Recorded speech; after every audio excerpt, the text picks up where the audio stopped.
Amor y desafío. Estado de cosas. 1.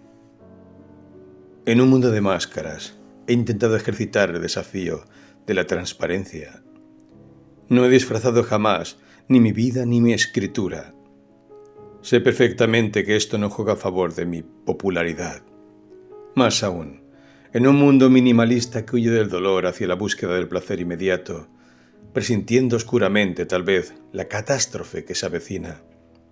Aquello que se cantaba en épocas de guerra o posguerra. Por 4 días locos que vamos a vivir.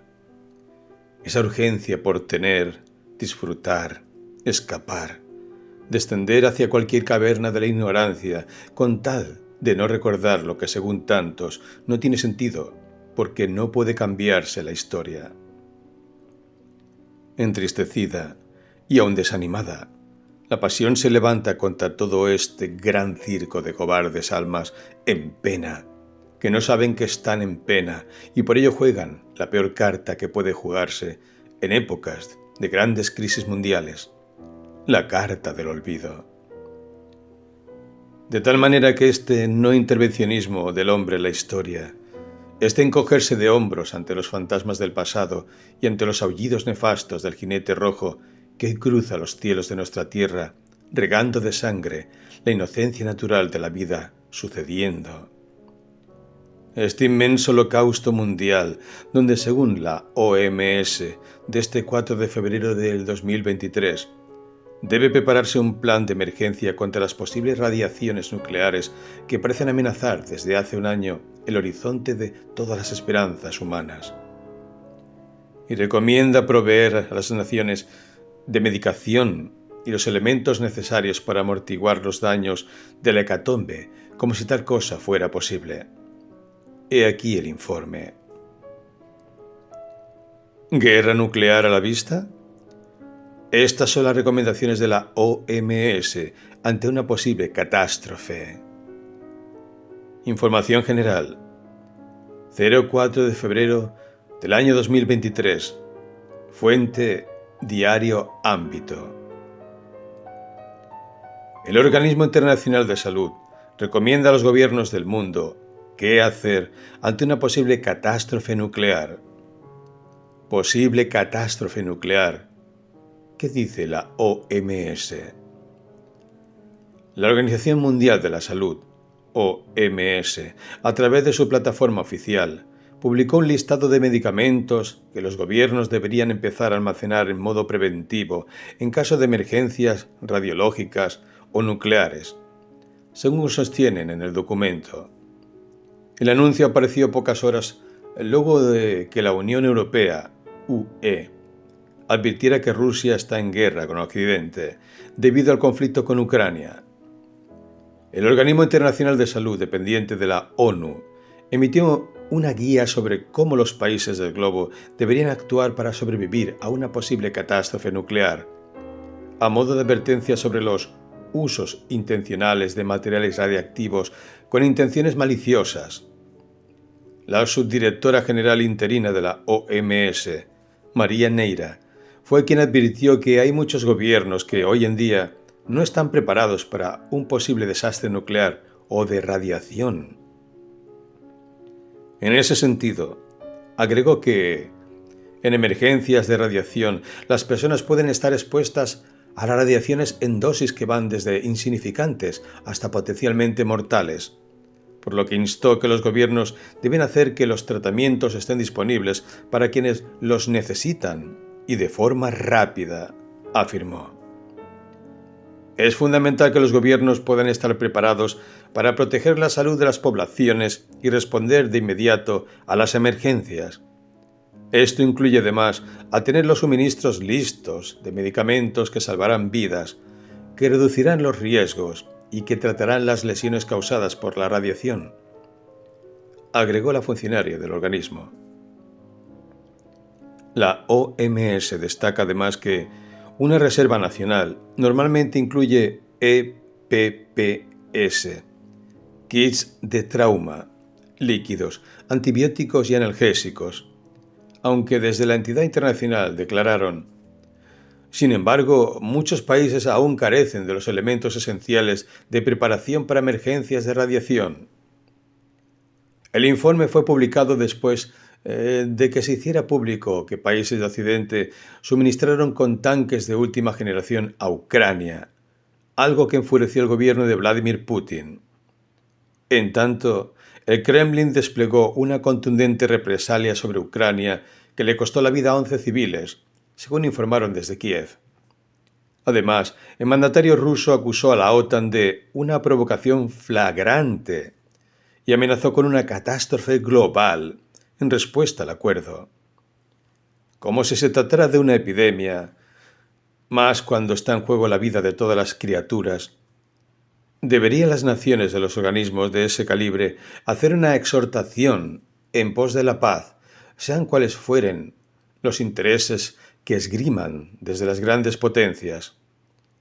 Escapar al juego político y no suponer que los paliativos contra las radiaciones pueden salvar vidas, tal vez en cierto punto, pero no en la escalada mundial armamentística y la provocación bélica continua que actualmente padecemos. Furiosamente escribo porque no sé hacer otra cosa. Podría plantarme en la plaza central de mi ciudad y arengar puerilmente que cada pueblo del mundo salga a las calles a gritar por la paz, y sería obviamente el hazmerreír de mis conciudadanos, como lo fue Quijote, como lo fue Jesucristo, como lo ha sido cualquier poeta que ingenuamente ha tomado tan en serio la palabra, que ha requerido que en ella se geste la acción misma, y de su vida ha hecho la obra, y de su obra un sinfín de ríos donde fluye la poética. Así, furiosamente, notando la indiferencia, mientras transcribo estas palabras que me dicta la musa de la rebeldía, vuelvo sobre el desafío para seguir una historia que ya lo he dicho.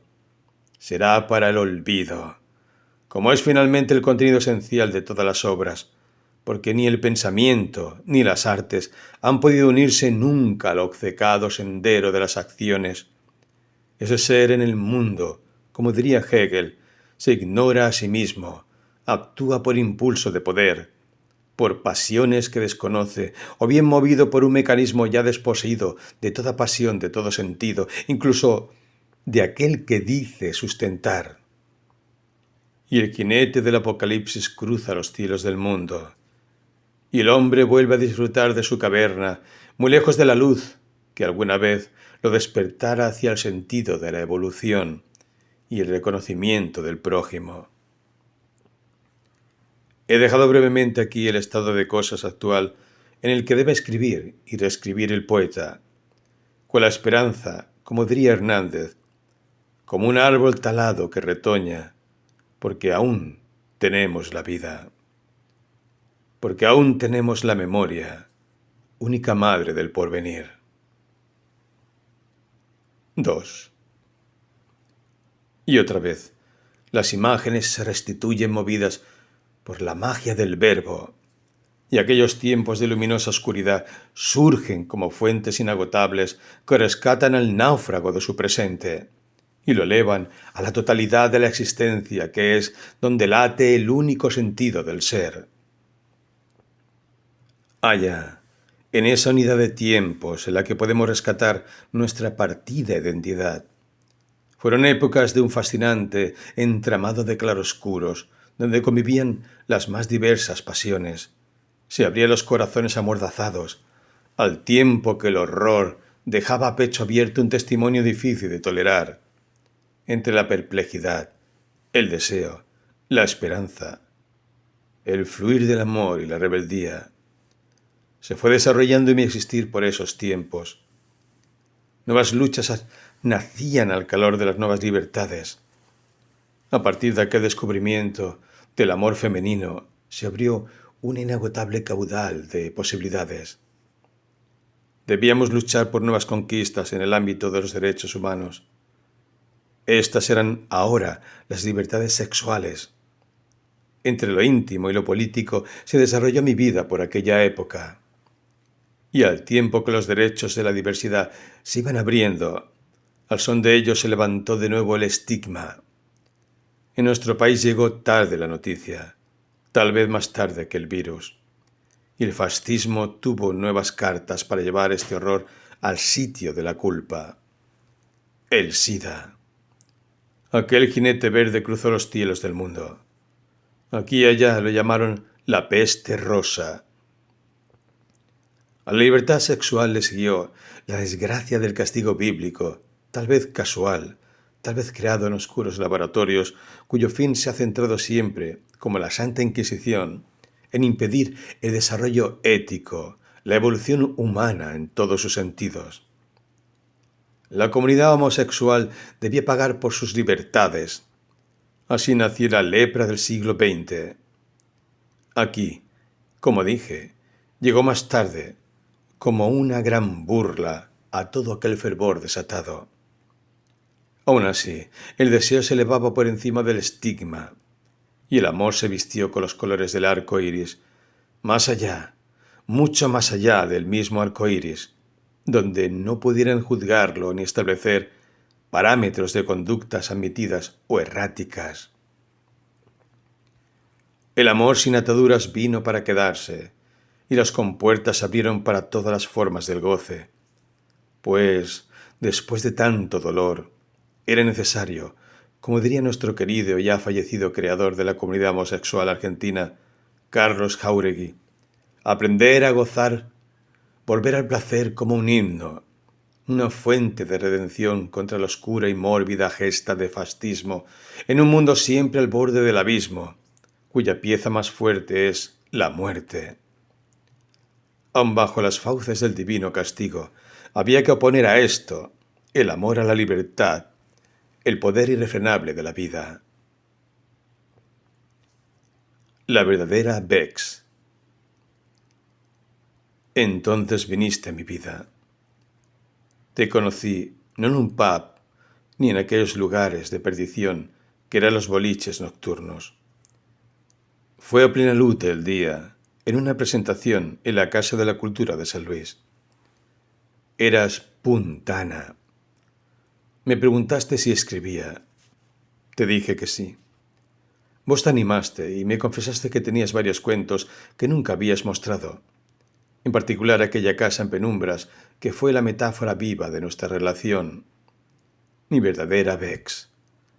Una pequeña punk, el pelo levantado, cara blanquísima, ojos de egipcia, pero más grandes, más redondeados, con un gesto permanente de asombro.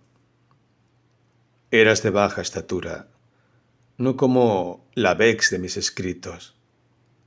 Tampoco parecías desafiante, más bien excesivamente tímida, como una duendecita que alguien hubiera rescatado del fondo de un bosque, una duendecita cuya fragilidad podía adivinarse bajo tu maquillaje, tu ropa negra y suelta, tu cadena y tus pantalones cargo. Así entablamos nuestra primera conversación. Ciertamente no estábamos en el ambiente adecuado. Tus ojos decían lo que callaban tus palabras. Un aire de criatura apasionada y contenida, que balbuceaba palabras al tono para no parecer extraña ante mis ojos, porque claramente a los ojos del resto te ves ocupado de aparentar ser deliberadamente extraña. Resulta milagroso cómo nacen los personajes en el imaginario del escritor, condensación de tantos que son y no, que habitan y no.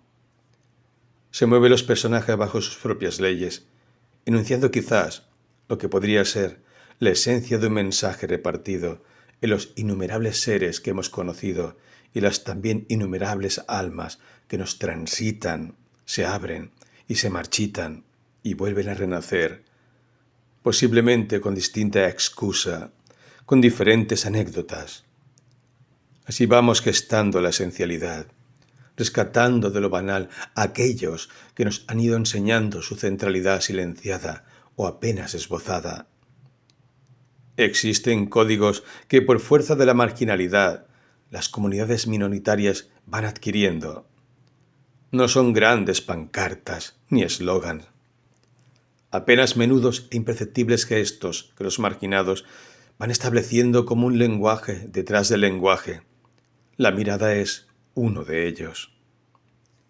Recuerdo que al mirarme, vos tenías esa penetrante ansiedad de los ojos. Bajaste la vista con pudor hacia mi cuerpo y luego la clavaste sobre mi rostro, como si te hubieras arrepentido de aquel gesto demasiado evidente. Por solidaridad con tu miedo, yo hice lo mismo. Había conocido estos códigos en mis andanzas por los boliches gay y sabía del temor, del deseo y de la angustia que nos da ser descubiertos por alguien que no corresponde a nuestro entorno. Te sentiste reconfortada y volviste sobre tus escritos. Me confesaste que deseabas que los leyera, que tenías mucha fe en ellos, que sostenían tu verdadera naturaleza. Esto lo formulaste con palabras más simples, diciendo algo así como: «En ellos soy yo misma». Eso suele suceder con los verdaderos artistas, respondí, sin poder evitar que una ola de ternura hacia tu personita me erizara la piel.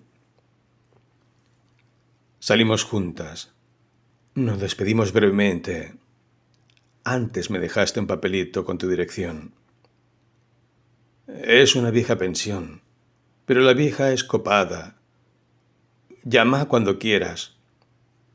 Y te fuiste con tu paso rápido, algo eléctrico en tus gestos.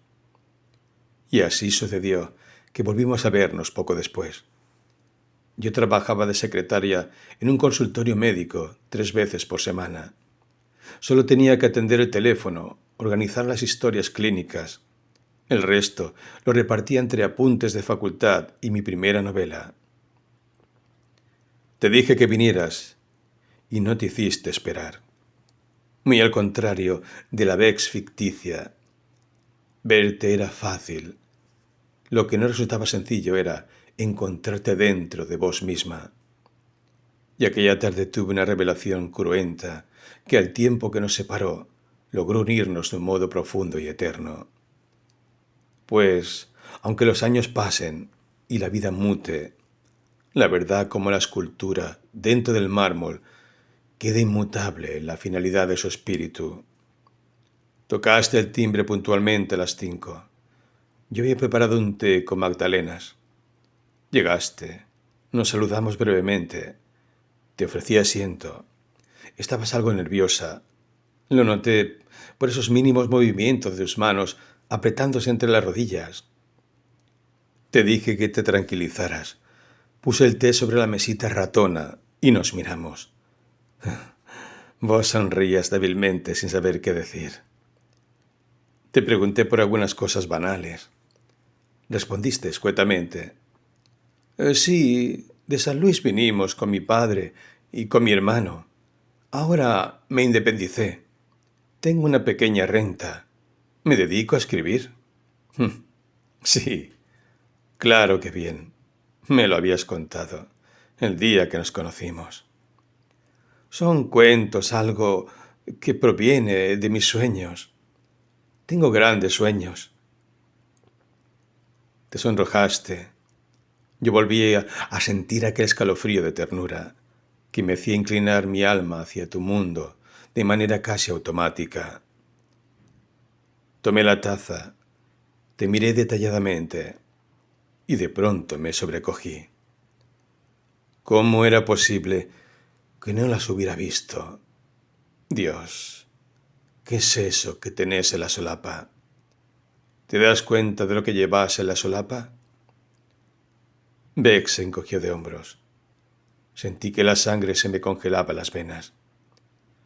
Es una esvástica, la insignia de los nazis. Bex no pareció inmutarse. ¿Y qué tiene de malo? Me gusta. Me la regaló una amiga. Pero vos tenés cerebro, Bex. ¿Sabés lo que significa? Sentí una ola de furia. Es decir, que sos nazi. Bex balbuceó. No, es eso solo que es el regalo de una amiga y lo hizo de corazón. ¿De corazón? ¿Quién puede dar eso de corazón? Solo una putísima amante nazi. No era mi amante, replicó. A mí eso no me concierne. Recién te conozco. Me gustaste porque decías ser poeta, vivir en tus sueños. Ahora veo de qué se tratan tus sueños. Bex había quedado muda. Estaba pálida. Intentó abrir la boca para justificarse, pero calló. ¿Tu sueño es pelar a todos los judíos y mandarlos a una cámara de gas como hizo tu Hitler? Mira, pendeja, quiero que tengas algo muy claro. Yo soy judía. Mi familia murió en los campos y no voy a soportar semejante insulto, ¿entendés? Así que ya te está yendo. La miré. Beck estaba con los ojos llenos de lágrimas. Parecía una niñita asustada. ¡Yo no sabía! ¿Qué carajo no sabías?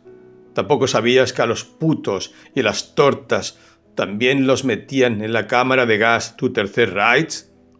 Habrías corrido la misma suerte que yo, pedazo de idiota. No sabía. No sabía. ¡Ja, ja! Así habló este putísimo pueblo durante años, mientras se llevaban a los compañeros. Que no sabían, decían los muy imbéciles. Me levanté. Le invité a retirarse. Bex, en un súbito gesto, se precipitó, me abrazó y comenzó a llorar. Te juro que no sabía. Yo solo vivo de sueños. No imaginé. Perdóname. Dejé los brazos colgando, obligándome a no tocarla. Bien, dije al cabo de un rato, pero si querés volver a verme, vas a tener que renunciar a tus reliquias y a la puta ideología que te metieron esos black metal o como se llamen. Está bien, dijo quedamente. Mi furia repentinamente desapareció y casi con dulzura fui desposeyéndote de tus insignias sagradas. Primero la svástica, después el águila, luego la cadena. No las voy a tirar, van a quedar en algún sitio de mi casa como testimonio del horror, de hasta dónde puede la infamia humana lavar el cerebro de una criatura como vos. Y fue así que comencé a quererte. Te regalé el Nunca Más y lo leímos juntas. De tal forma sucedieron las cosas que poco a poco Beck se volvió una aliada de los derechos humanos. Me acompañaba a las marchas, iba tomando lentamente conciencia de que vivir de ciertos sueños, más aún cuando no son los propios, sino los instituidos por las manipulaciones de los jerarcas políticos, era completamente opuesto a lo que sus verdaderos escritos relataban. Una atmósfera mágica intensa, cautivante. Allí estaba la verdadera Bex, en aquella historia donde el hombre vuelve sobre sus rastros de savia para recuperar la pureza vegetal, descubriendo que más que hombre es el espíritu del árbol. En aquella casa en penumbras pudimos ser felices. Aquella metáfora se volvió nuestro hogar. Solo bastaba con tocar una puerta apenas esbozada en la pared para que ésta se abriera a los insondables paraísos del sueño. En ese estado, mi amor por Bex era completamente posible. Claro que traerla a este mundo solo iba a provocar los grandes equívocos que mencioné al principio. Ella no era de este mundo. Más allá de su aún inmaduro escribir, de sus exageraciones y sus limitaciones lingüísticas, era una poeta. Vivía sumergida en una atmósfera antigua, tan atávica como la mía. En ella nos encontramos. En ella fuimos dos criaturas entrelazadas en lazos de eternidad. Viajamos. Tuvimos momentos sublimes. Noches de escuchar solo la música de tus palabras y las mías, de caminar por las playas del Atlántico, mirando el horizonte, tomándonos las manos. Nos internábamos en los bosques, buscando tu piedra filosofal, tus rastros de savia. Volamos con alas de libertad, lanzadas al vacío onírico de nuestras fantasías. Dormimos en la playa bajo el cielo estrellado. Allí, cubiertas por la vasta bóveda del empíreo, junto al rugido del mar, fue fácil amarte. Todo era uno, las aguas, el cielo, tu cuerpo y las estrellas.